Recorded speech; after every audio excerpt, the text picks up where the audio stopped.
Ngayon naman, ito po ang isishare ko sa inyo ang ating isang pot ng succulent na kulay itim.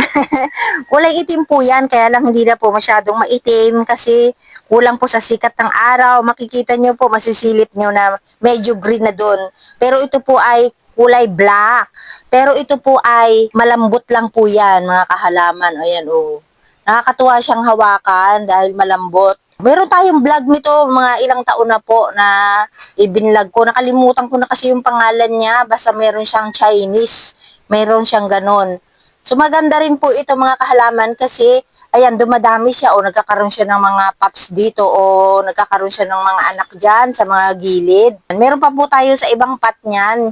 Wait lang po at papakita ko sa inyo na nasa tipat, itinanim ko.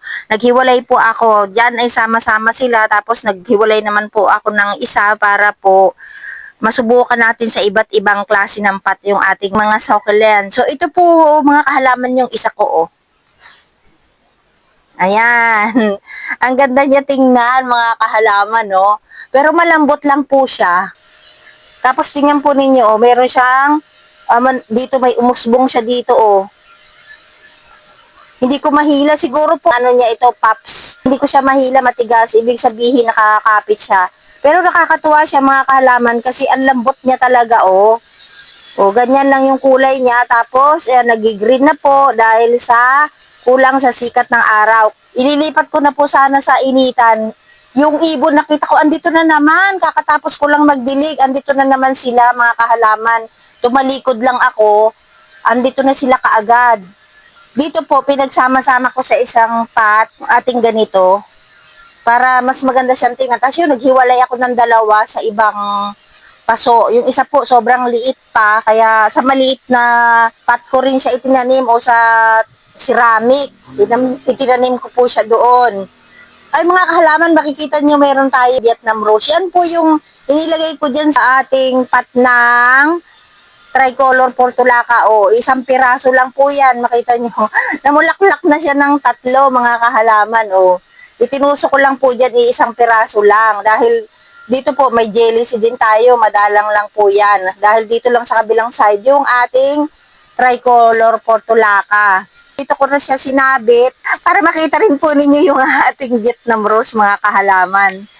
So ayan, ibinitig ko muna siya.